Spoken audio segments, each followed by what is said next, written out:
learning events I've gone to have been YPO events.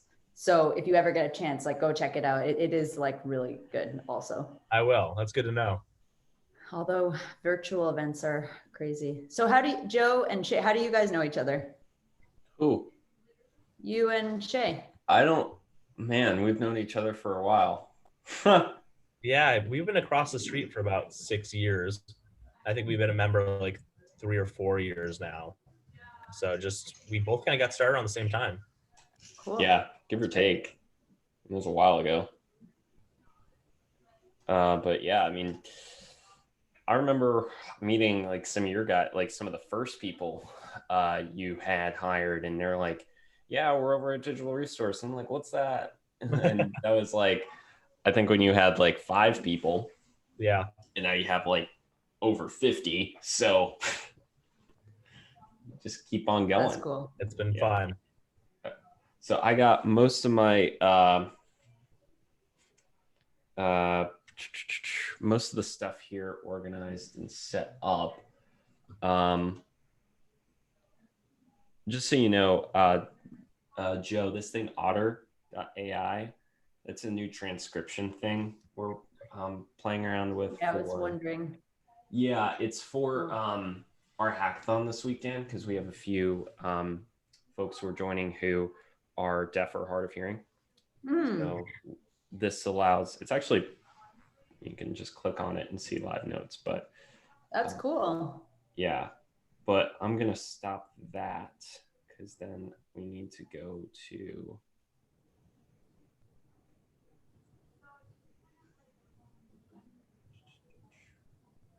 we would need to go to our whatchamacallit, our Facebook live stream as well. So we're going to do that in just a minute. I just want to make sure we have everything together here. Shay, anything that you want us to make sure we talk about or dive into?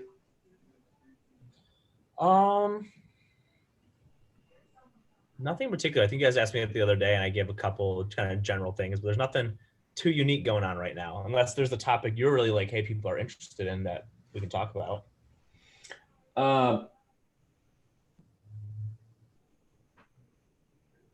Anything hot right now? I mean, maybe elections. Maybe you can like hit on like what you're doing with digital marketing. Hot button. Yeah, I mean, there's definitely some effects to paid ad spend during elections. I could talk about that a little bit. Yeah. Just don't mention the word Joe at all. That'll be fine. Joe, you should ask that question. I'll think about it. If we go down that rabbit hole. You know what's funny? I got an email yesterday. It was like, "What are you hiding, Joe?" And I'm like, "What the heck is this?" And then I read it's a political email. I'm like, "Oh God, I thought somebody was like coming after me." That's hilarious. Yeah, it's hardcore. That's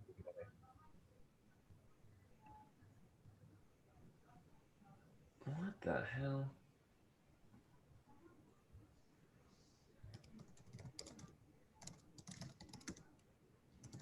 Okay.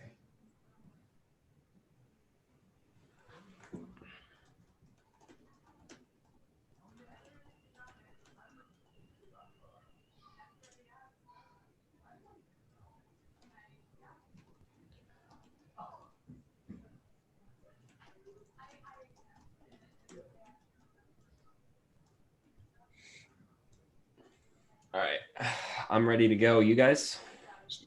Shay, is Justin your brother? Cousin. Do you have any other family members you work with? That I work with? No. Why? Okay. We've had a bunch of like husband-wife duos, brothers, like, you know, so every now and then the question comes up, what's it like to work with family? But if he's the only one, don't worry, I'm not gonna ask that. Yeah, and he's just my driver, so we don't work together like too much in the business. Okay, cool. Yeah, you should. I see here. Yeah, it would be fun if you just kind of like had him. Oh, Joe, this thing couldn't go there. You just had him in there, and you're just like, hey, this is. I just imagine like brothers and sisters in this like work setting where like the one sibling is really tough on the other sibling, and then the other one is like messing around back and just pranking. But anyway, sorry, I'm going way off topic here. But No, yeah, let's get going. I will put us on the live stream right here. all right. Hello, everyone. My name is Joe Russo, and if you're watching this live online, you are tuning into the South Florida Tech Podcast, a weekly show where we bring you the awesome, innovative people building our South Florida tech community. Each week, we'll introduce you to one of the Sunshine State's top tech leaders, learn more about who they are, what they do, and have some fun conversation along the way.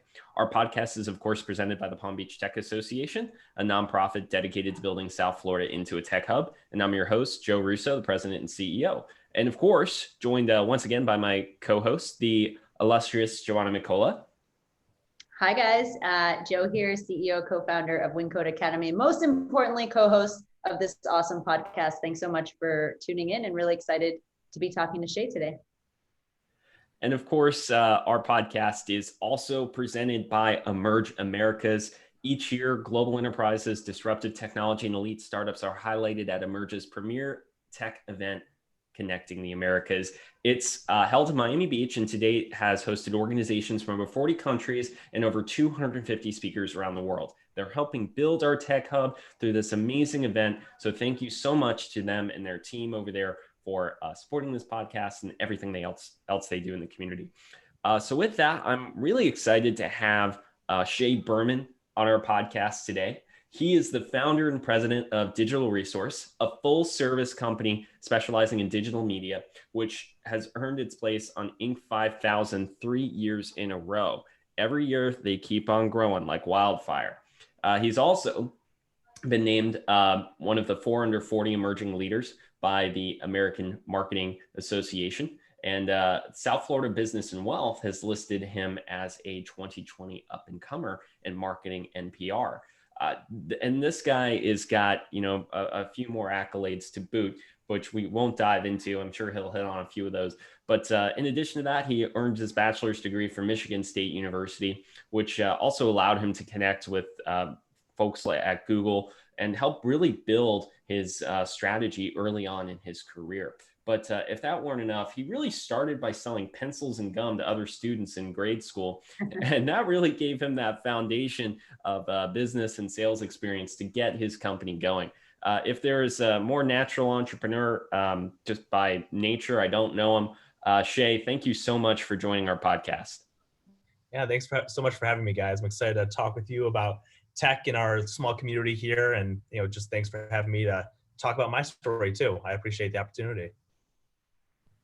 Yeah. So why don't you, start off, tell us a little bit about what you do with Digital Resource and a little bit about yourself. Yeah. So Digital Resource, I started about six and a half years ago after graduating from Michigan State University. I moved to Florida and started Digital Resource from my couch in Boynton Beach. Mm-hmm. I obviously went to school for marketing, and I knew that I could do some great things for clients. So I just kind of got going. Over the first 2 years, almost 3 actually, it was just me making sales, working the clients, growing the business. And then about 3 years ago, when we hired our first team member, we really took off. We've added about 50 more team members today over those 3 years. And we service clients of all sizes. Our clients typically come to us when they're concerned they're not getting enough leads up from the internet. They're not making enough sales online, or their business just really isn't represented the way they would like it to be represented, from their website or social media perspective. So we do everything digital marketing related, and everything's in-house here. We have specialized teams for every department, and we take clients of all sizes in Florida and all around the United States. That sounds pretty awesome. As a business owner myself, I'm like, yes, I would love more leads. Who doesn't want more qualified leads? So that's awesome. That's a huge need these days. And I feel like, especially now with everyone working remote and things going more and more digital, it's going to be all about leads that you get digitally. So that's so cool. So just taking a little step back, I mean, wow, it's so cool to hear. First 3 years, employee number 1, solo employee, and then now you're at 50 employees and seeing that growth in, I guess, what's soon to be 7 years. That's pretty amazing. Did you always, like back when you were selling pencils and gum, did you know that being an entrepreneur was your calling? And it sounds like it evolved organically, but was it very intentional? You're like, I'm going to do this. I'm going to be an entrepreneur until I get my team of 50 and beyond. No, for sure. That's a really great question. I've always known as a kid that I was going to be an entrepreneur, from selling those mini mechanical pencils and gum to lemonade stands to owning my own landscape construction company throughout part of middle school, high school, and all of college. I've always worked for myself, believed in doing things better, more efficient, and running a company with, integrity, with speed, and with efficiency. My favorite word is actually the word economical. I think everything can be more economical, be more efficient. I love efficiencies. So my whole life, I've found those different projects to grow my entrepreneurial spirit. My family was entrepreneurial themselves, running mattress stores and furniture stores, and my mom had her own business. And so through my family and my own things, and obviously my family's support, kind of always saying, you're so great at this, you're great at that, go in this direction.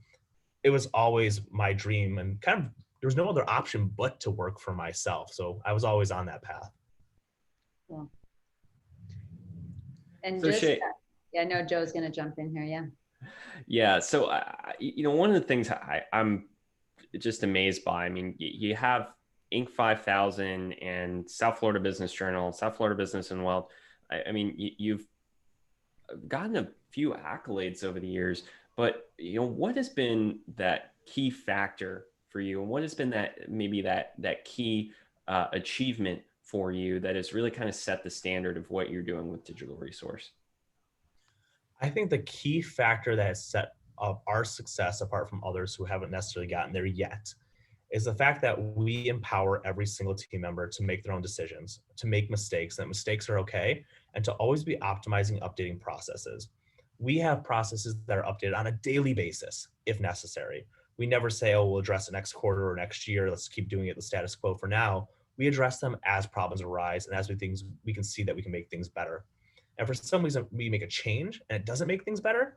There's no harm in going back to the old way until we find, again, a better way in the future. So by allowing our team members to make their own decisions, to take control of their own success and their own destiny and their own roles within the company, we've been able to optimize our processes where I think are 10, 20, 30 years ahead of other companies because we make those changes so quickly. I'll just quickly jump in. So that really resonates with me. We're iterating on the fly as well. We're in the space of education, technology education. So you can imagine that's moving pretty quickly. And sounds very similar. We're also process driven, documentation, all that good stuff.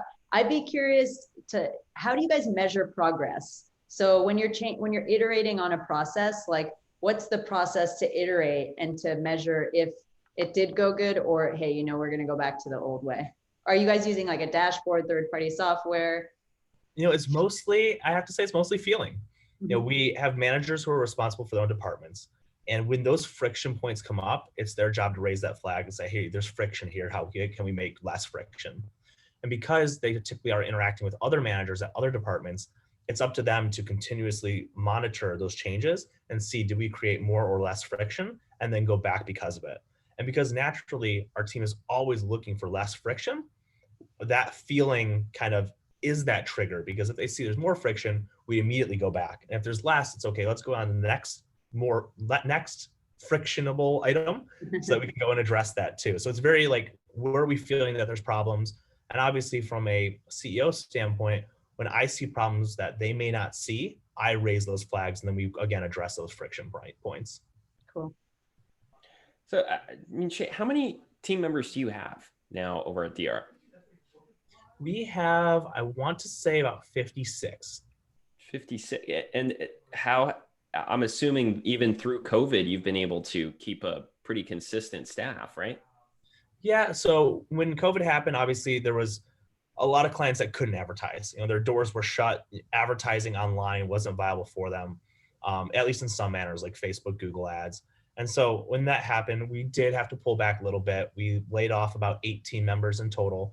But when PPP came through about 2 weeks later, we brought everyone back, even though the work wasn't there. So we're back full force. We're actually hiring more. We are above where we were pre-COVID.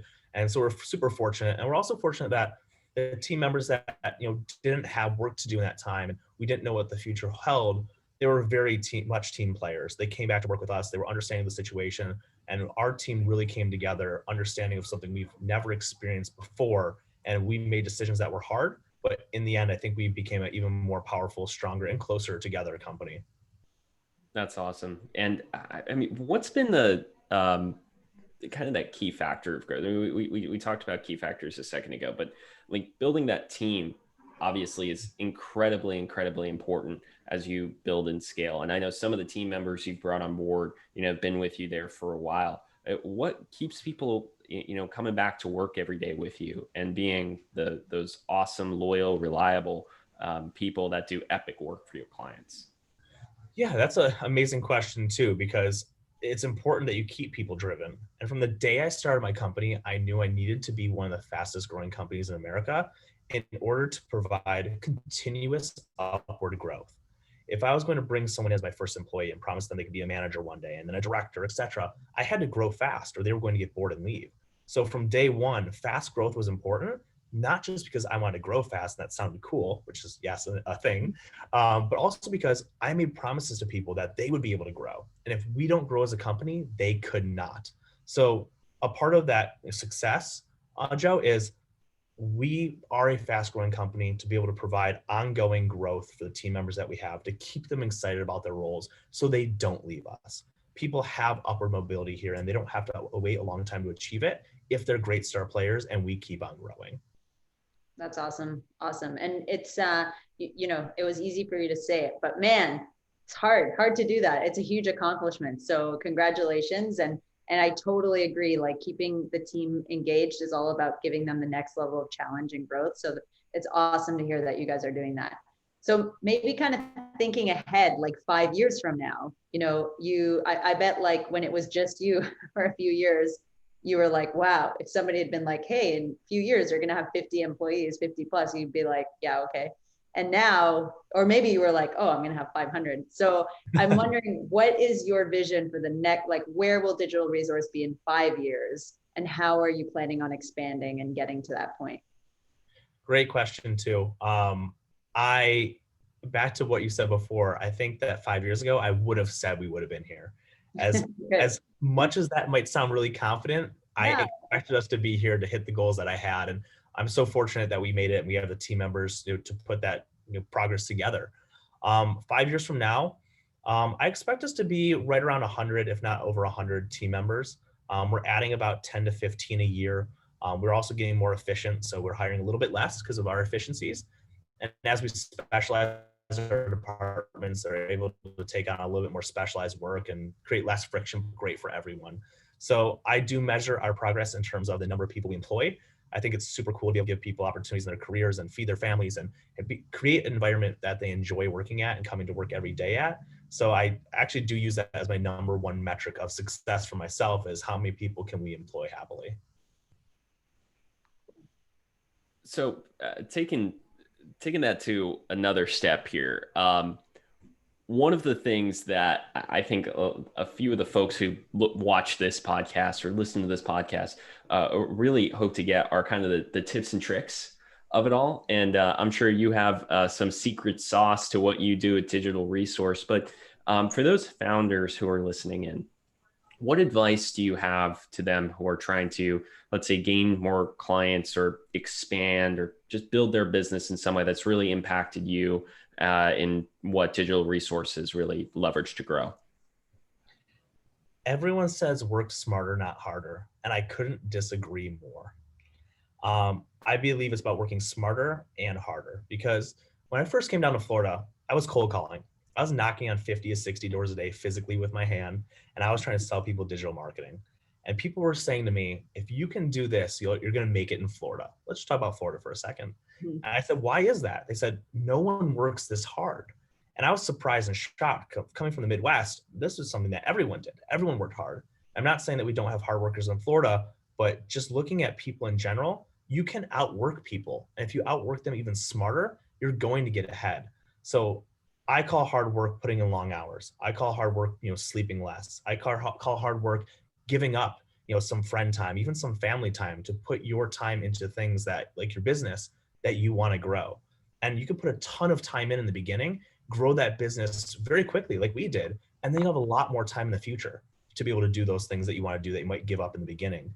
But my number one tip or trick that I tell other entrepreneurs is that it is about working harder. You can outwork people. And that to me was probably the number one biggest factor in our fast growth, is that I didn't sleep and I ate, slept, and breathed. Is that a word? Digital resource at all times, especially the first 3-5 years. Yeah, man, it's so great to hear other people's stories and be able to relate so much. When we launched Wyncode, we were the same way.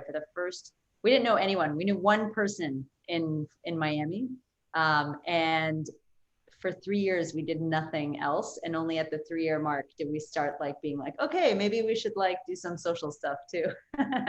But I'm totally with you. I think working smart and hard is so important. I think persistence and hard work just beat things out and others so many times. Yeah. And I've also heard, the other thing we heard about South Florida, which I don't agree with, is sunny place, shady people. So if you have integrity and you work hard, you're going to do just fine. So I think since hearing that 7 years ago, I think the bar has been raised much higher. There's good people for sure. Doing amazing stuff. But I guess kind of talking about a little bit about challenges. It's very efficient. I'd love to know, it's a roller coaster ride to be an entrepreneur and a founder, and it is the challenges, of course, that make us stronger. But are there some challenges that you could share with us that you overcame along the journey so far? And it's so cool to, that you have these amazing accolades and titles, which are incredible. But I feel like every time I see those accolades, they always come with, everyone sees the sparkle and the glitter and the accolade, but man, there's also a lot of stuff that's been overcome to get those accolades and that success. So can you share a little bit about some of the challenges you've overcome and faced and how you've tackled them? Yeah, I'd say there's 3 big challenges. I'll probably just go into detail on one because I could talk all day about my 3 biggest. One of the ones the longest ago was I had an operations person who was very much in control of the company. I allowed them to make decisions. I allowed them to keep me out of the loop and to kind of take control of operations while I went full bore in sales. Realized very quickly, as that person was departing for another opportunity, that the decisions that were not being made great. Processes weren't being great. People were unhappy. And I realized that I had to be more inside the operations of the business. And letting go of operations that early in my company was a big mistake. So that was a devastating change, but ended up being for the best. The second one was actually at the beginning of this year, where we had some managers who really weren't pulling their weight. And I waited far too long to let those people go. And this is very widely known in our own company as far as, the decisions we made and didn't make. So I have no problem talking about these things, but people need to be held accountable and held accountable a little bit more quickly and not have the benefit of the doubt for so long. Because if you let problems linger, those problems creep their way into so many other areas of the company, and people see that negativity, and it's just horrible in so many different ways. So another tip, if you will, Joe, is let go of people quicker. Don't be afraid to make change, and that change that you feel could be negative could end up being very positive. And the most recent, of course, is COVID. I mean, none of us as business owners have ever gone through something like this. And seeing everything I've built for the last 6 years crumble in front of my eyes, clients quit in a matter of 3 days that took me 6 years to build, was the most gut-wrenching, heartbreaking, devastating thing I've ever experienced in my life, to date, at least. I can't even say more about how much that affected me, but seeing everything taken away and seeing how quickly we rebuilt in just a matter of 2-3 months does show me that there's always a way, which is my motto, that there's always a way to bring things back. When things look like it is the end of the road, the road just keeps on going.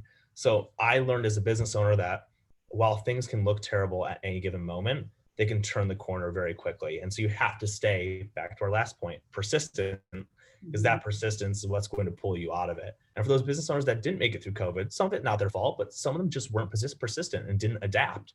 And I'm so glad that we did, and I didn't let that negative feeling overcome me and prevent me from getting through what we had to get through to be back to where we are today.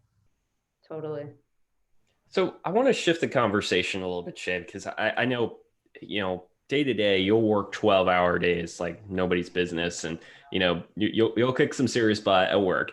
But what is the Shay Berman of the weekend or the vacation like? I know you do a little bit of traveling. I know you try and get out of the office and have that work-life balance. Could you share a little bit about what that is like in your world? Yeah, I try to take off like Friday at 5 to Sunday morning. That's my every weekend. I will take that off. That's what, a day and a half or so, every single weekend. And I love to go out. I love to go to the bar.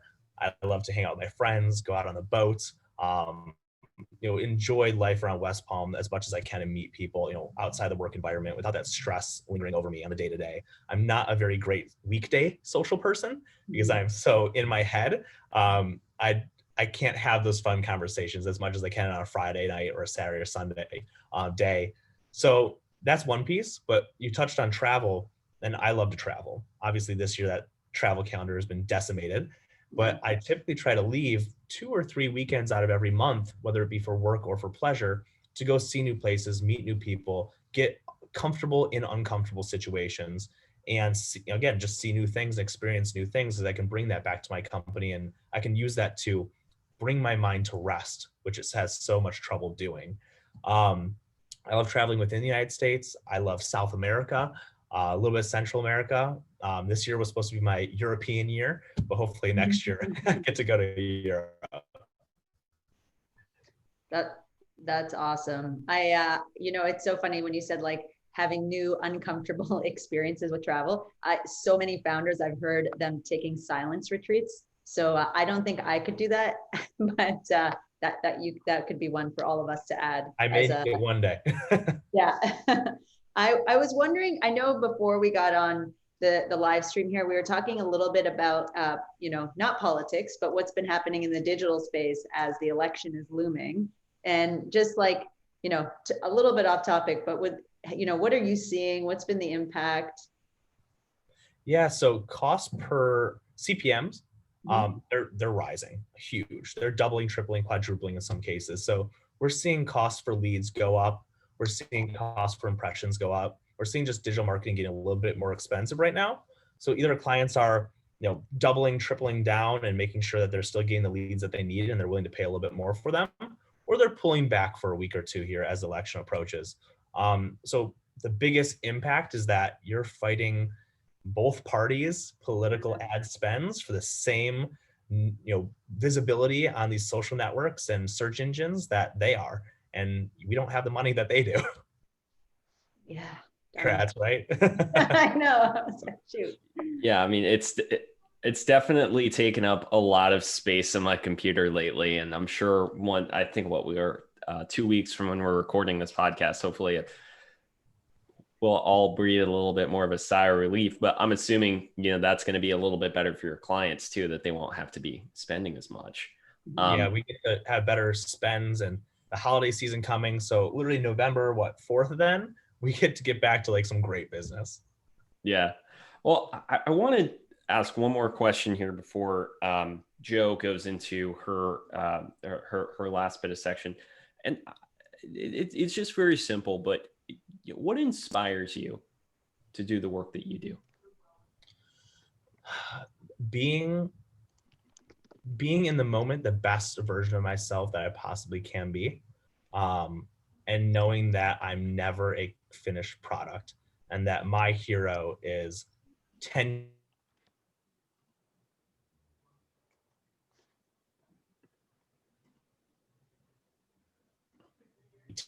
the best self.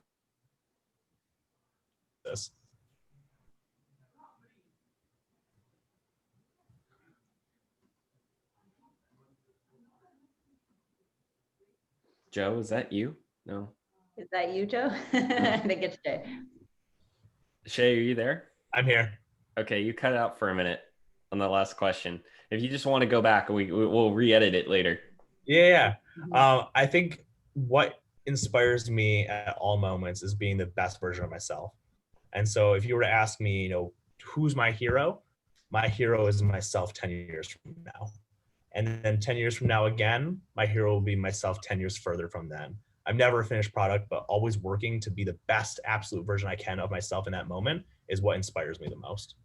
Awesome. Well, with that said, I am going to jump into rapid fire, and I'm very curious about this first question, since I want to know how you keep up the work on being your best self. And so the first question is, what is the book on your Yes, my nightstand books are currently? only in 3 categories: sales, marketing, Okay. and self-improvement. So right now, Cool. Never Split the Difference by Chris Voss, a great Great sales book. book. If you don't read it, you can't sell. And then also Can't Hurt Me by David Goggins is an amazing book about about the average person not being able to reach their highest potential and how you can do that and what mind games you can play with yourself to get there. His story is absolutely amazing. The struggles he puts himself through, it's insane. Awesome. Great, great reads and recommendations. What is your most productive time of day? 9 p.m. to 2 a.m. And time you go to bed? 2 a.m. Time you wake up? 6:30. Oh boy. Cafecito or latte? 0. No caffeine? No caffeine. Okay, just high on inspiration. That's Right. awesome. What about favorite podcast? Favorite Other than this one, of course. Other than this one, I have to admit I am very guilty of not listening to podcasts. Extremely guilty. I've never listened to one. Oh, we'll have to send him some recommendations. Yes. Is there a motto, mantra, saying that you live by that inspires? There's always a way. There's always a way. That's my motto. And it really comes down to that, whether you can find that way through traditional means to a goal that you have, or you have to think outside the box. There's literally always a way to get something done. And we've proven that here. I've proven that in my own life. We're always figuring out how to make something happen. Love it. That's great. So last question, Shay.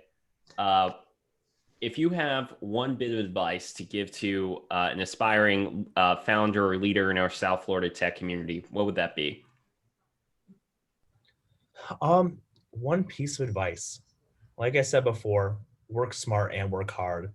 Find something that you're passionate about and don't discount connections. When I first got started, I felt like I could do everything on my own. And I very quickly learned that meeting people, and not meeting people for selfish reasons, but meeting like-minded people who are in your same space or as passionate as you are about their business or whatever it is you're wanting to discuss, those connections are invaluable. You can do it on your own, but you'll never be able to reach that higher bar without the assistance of others. And so meeting people, and as many as you can, and being true to who you are and what you're looking for and the connections that you're building, that is something that's also invaluable. Awesome. Well, Shay, thank you so much. I know we kind of picked your brain for most of the podcast today, just trying to find any little bit of awesome information. I do want to thank you so much for everything you've done to support our tech community. And obviously, as an organization, I hope we've been able to help you a good amount over the years too. So thank you very much to Shay. I want to give a quick call to action for anybody who's tuning in. Check out palmbeachtech.org. Go online. You can read more about our members, more about our membership, and everything else we do. I want to also give a shout out to Joe and to Wyncode. If you're looking to learn how to get into technology and learn how to code, you can jumpstart your tech career with premier accelerated training in web development, UI, UX, digital marketing, and more with Wyncode Academy. You can go to wyncode.co to learn more and to apply. So thank you very much to Shay, very much to Joe, and very much to everybody for tuning in. And I hope everyone has a good rest of your day. Thanks so much for having me, guys. Thank you. Have a great day. Yeah.